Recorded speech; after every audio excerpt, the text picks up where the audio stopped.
ప్రపంచంలోనే అతిపెద్ద ఆధ్యాత్మిక వేడుక మొదలైంది. పుష్కర కాలానికి ఒకసారి జరిగే మహా కుంభమేళాకు భక్తులు తరలివస్తున్నారు. త్రివేణి సంగమం ప్రయాగ్రాజ్ దైవ నామస్మరణతో మార్మోగుతోంది. పవిత్ర స్నానాలను భక్తులు ఆచరిస్తున్నారు. 45 రోజుల పాటు జరిగే ఈ వేడుకలకు ఉత్తరప్రదేశ్ కేంద్ర పర్యాటక శాఖ భారీ ఏర్పాట్లనే చేశాయి. పవిత్ర త్రివేణి సంగమంలో 10,000 ఎకరాల్లో ఏకంగా ఓ ఆధ్యాత్మిక నగరాన్ని సృష్టించారు. చరిత్రలోనే కని విని ఎరుగని రీతిలో అత్యాధునిక వసతులతో భక్తిభావం, ఆధ్యాత్మికత ఉట్టిపడేలా ఏర్పాట్లను చేశారు. అసలు ఈ మహా వేడుకను కేంద్ర రాష్ట్ర ప్రభుత్వాలు ఎందుకు ప్రతిష్టాత్మకంగా తీసుకున్నాయి? ఈ కుంభమేళ వెనుక అసలు సీక్రెట్ ఏంటి? Watch the story. త్రివేణి సంగమంలో మహా వేడుక షురు. కుంభమేళాపై హార్వర్డ్, స్టాన్ఫర్డ్ అధ్యయనం. మహాకుంభమేళా కాసులు కురిపించనుందా? పుష్కరానికి ఓసారి వచ్చే మహా ఆధ్యాత్మిక సంగమం మహాకుంభమేళా ఉత్తరప్రదేశ్లోని ప్రయాగ్రాజ్లో 45 రోజుల పాటు జరిగే ఈ వేడుక ప్రారంభమైంది. భూమండలంలోనే అత్యంత భారీగా భక్తులు హాజరయ్యే ఈ మహా వేడుక మొదలైంది. పవిత్ర స్నానాలను ఆచరించేందుకు భక్తులు పెద్ద ఎత్తున తరలివస్తున్నారు. గంగా, యమున, సరస్వతీ నదులు కలిసే త్రివేణి సంగమంలో సాగే ఈ వేడుకకు యూపీ ప్రభుత్వం, కేంద్ర పర్యాటక శాఖ భారీ ఏర్పాట్లనే చేశాయి. త్రివేణి సంగమం వద్ద 10,000 ఎకరాల్లో తాత్కాలిక ఆధ్యాత్మిక నగరాన్ని సృష్టించాయి. పవిత్ర స్నానాలకు వచ్చే భక్తులకు రహదారులు, ఫ్లోటింగ్ బ్రిడ్జిలు, టాయిలెట్లు, తాత్కాలిక నివాసాలను ఏర్పాటు చేశారు. ఈ ఏడాది ఈ తాత్కాలిక నగరం కొత్త రికార్డులకు వేదిక కానుంది. లక్షల మందికి సరిపడా టెంట్లను, ఆధ్యాత్మికత, భక్తిభావం ఉట్టిపడేలా ఈ ఏర్పాట్లు ఉన్నాయి. ప్రయాగ్రాజ్ మహా కుంభమేళాకు తరలివచ్చే భక్తులకు ఆధ్యాత్మిక స్వాగతం పలుకుతోంది. మహా కుంభమేళా వేడుకను తీర్థయాత్రగా హిందువులు భావిస్తున్నారు. 13న మొదలైన మహా వేడుకలు ఫిబ్రవరి 26 వరకు కొనసాగనున్నాయి. మహా కుంభమేళా ఇతర తీర్థయాత్రల కంటే భిన్నమైనది. ఇది కేవలం 12 ఏళ్లకు ఒకసారి మాత్రమే జరుగుతుంది. అందుకే కేంద్ర రాష్ట్ర ప్రభుత్వాలు ఈ వేడుకను ఒక మెగా ఈవెంట్గా నిర్వహిస్తున్నాయి. ప్రపంచంలోనే భారీగా భక్తులు తరలివచ్చే వేడుకగా మహా కుంభమేళా నిలవనుంది. పవిత్ర సంగమంలో జరిగే పుష్కర వేడుక మహా కుంభమేళాకు ఈసారి 40 కోట్ల మందికి పైగా భక్తులు హాజరయ్యే అవకాశం ఉంది. సింపుల్గా చెప్పాలంటే రష్యా జనాభా కంటే 4 రెట్ల మంది మహా కుంభమేళాకు రానున్నారు. అంతేకాదు, గత పుష్కర వేడుకలతో పోలిస్తే ఈసారి 3 రెట్లు అధికంగా భక్తులు హాజరయ్యే ఛాన్సుంది. 2013లో నిర్వహించిన మహా కుంభమేళాలో 12 కోట్ల మంది భక్తులు పాల్గొన్నారు. సో సింపుల్గా చెప్పాలంటే ఈ మహా ఆధ్యాత్మిక సంగమం రికార్డ్ బ్రేకింగ్గా నిలవనుంది. ఇదేమీ ఆశ్చర్యాన్ని కలిగించదు. మహా కుంభమేళా జరిగిన ప్రతిసారీ ఓ పిల్లాడు కనిపించకుండా పోతున్నాడని చెప్తే మీరు స్వయంగా ఓ సినిమానే తీయడానికి సరిపడా డబ్బును మీరు సేకరించగలరు. ఎందుకంటే కుంభమేళాకు ఉన్న ప్రతిష్ఠ అటువంటిది. మరి మహా కుంభమేళా జరిగిన ప్రతిసారీ జనసందోహం, తొక్కిసలాటలు, తప్పిపోవడం అనే ఘటనలు పరిపాటిగా మారాయి. నిజాయితీగా చెప్పాలంటే కుంభమేళాలో భక్తులకు అవసరమైన రక్షణను గతంలో కల్పించలేదు. గత కొన్ని మహా కుంభమేళాల్లో అగ్ని ప్రమాదాలు, వంతెనలు కూలిపోవడం, అనేక తొక్కిసలాటలు, వందల మంది మృత్యువాత పడడం, వేలాది మంది గాయపడడం, పలువురు గల్లంతవడం వంటి సంఘటనలు సర్వసాధారణంగా మారాయి. 2001 కుంభమేళా జనసందోహంలో ప్రతిరోజు 4,000 నుంచి 6,000 మంది తమ బంధువుల నుంచి తప్పిపోయారు. ఇవి దశాబ్దాల క్రితం జరిగిన కుంభమేళాలు.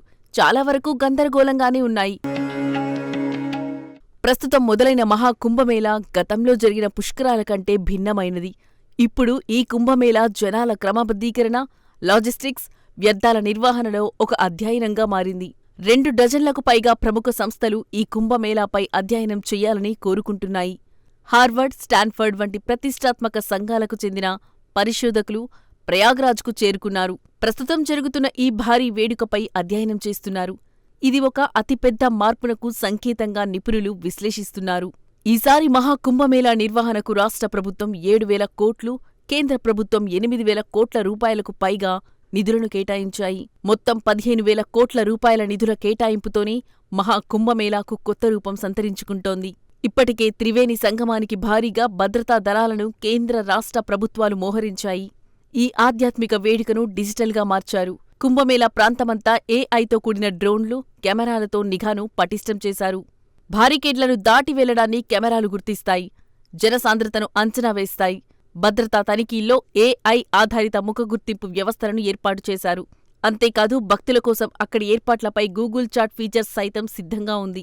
అంతేకాదు అక్కడి నదిలో అండర్ వాటర్ డ్రోన్లను సైతం అధికారులు మోహరించారు. పవిత్ర స్నానాల సందర్భంగా భద్రతను ఈ డ్రోన్లు పర్యవేక్షిస్తాయి.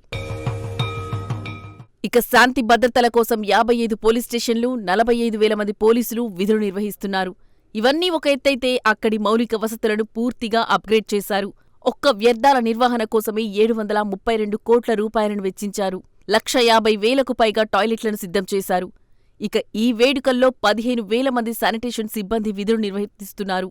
కృత్రిమ నగరంలో 67,000 వీధి దీపాలను ఏర్పాటు చేశారు. భక్తుల వాహనాల పార్కింగ్ కోసం 1,850 హెక్టార్లను కేటాయించారు.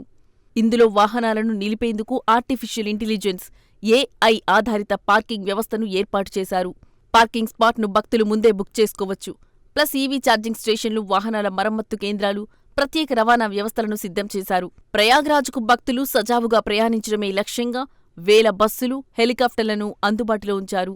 రైల్వే శాఖ 9 కీలకమైన రైల్వే స్టేషన్లలో 560 టికెట్ కౌంటర్లను రైల్వే శాఖ ఏర్పాటు చేసింది. మొత్తం 4,000 హెక్టార్ల విస్తీర్ణంలో కుంభమేళాకు ఏర్పాట్లు చేయగా 12 కిలోమీటర్ల పొడవునా ఘాట్లు సిద్ధం చేశారు. గతంలో ఎన్నడూ లేనంతగా అద్భుతమైన ఏర్పాట్లు మహాకుంభమేళాలో కనిపిస్తున్నాయి. ఈ త్రివేణి సంగమ వేడుక మతపరమైనది. అయితే ఈ కుంభమేళాకు ఎందుకు ఇంత భారీ ఏర్పాట్లు చేస్తున్నారు? ఎందుకంటే మహాకుంభమేళా కాసుల వర్షం కురిపిస్తోంది. సింపుల్గా చెప్పాలంటే టికెట్ పెట్టి నిర్వహించే ఓ వేడుకలాంటిదే ఈ కుంభమేళా. ఈ పవిత్ర స్నానాల ఉత్సవం ఆర్థిక కార్యకలాపాలకు కేంద్రంగా మారుతోంది. ఇది ఉద్యోగాలను సృష్టిస్తుంది, భారీ ఆదాయాన్ని రాబడుతుంది. 2013లో నిర్వహించిన మహాకుంభమేళాలో 12,000 కోట్ల ఆదాయం వచ్చింది. ప్రతి 6 ఏళ్లకొకసారి అర్ధకుంభమేళా కూడా జరుగుతుంది. అర్ధకుంభమేళా 2019లో జరిగింది. ఈ అర్ధకుంభమేళాతోనే 1,20,000 కోట్ల ఆదాయాన్ని సృష్టించింది. ప్రస్తుతం జరిగే మహాకుంభమేళా నుంచి 2 లక్షల కోట్ల ఆదాయం వస్తుందని అంచనా వేస్తున్నారు. అంటే ఈ వేడుకతో కాసుల వర్షం కురుస్తుందన్నమాట. నిత్యం వినియోగించే వాటర్ బాటిళ్ల నుంచి 17,000 కోట్ల రూపాయలు వస్తుందని అంచనా వేస్తున్నారు. ఇక పూజ కోసం వినియోగించే పూల విక్రయాలతోనే 8,800 కోట్ల రూపాయల ఆదాయం వస్తుందని విశ్లేషిస్తున్నారు. ఇవన్నీ చాలా చిన్నవి. ఇక ప్రయాగ్రాజ్ నదీ తీరంలో ఏర్పాటు చేసిన హోటళ్లు, లగ్జరీ డోమ్లు, రవాణా వ్యవస్థలతో ఇక భారీగానే ఆదాయం రానుంది. సింపుల్గా చెప్పాలంటే మహాకుంభమేళా కామధేనువును తలపిస్తుంది. మహా ఆధ్యాత్మిక వేడుకతో సంస్కృతిని నిలబెట్టడంతో పాటు ఆర్థికంగా ఆదాయం కూడా లభిస్తుంది. ఇదిలా ఉంటే 45 రోజుల పాటు జరిగే ఈ వేడుక సందర్భంగా ప్రయాగ్రాజ్ ప్రాంతమంతా దైవ నామస్మరణతో మార్మోగుతుంది. ఎముకలు కొరికే చలిలోనూ నూలుపోగునైనా ధరించని నాగసాధువులు, ఏళ్ల తరబడి కఠిన దీక్షలో ఉండే సాధువులు, అన్ని బంధాలను తెంచుకుని దేవుడి కోసం పరితపించే సిద్ధులు దర్శనమిస్తారు. ఈ అపూర్వ వేడుకలను చూసేందుకు 2 కళ్ళు సరిపోవంటే అతిశయోక్తి కాదేమో.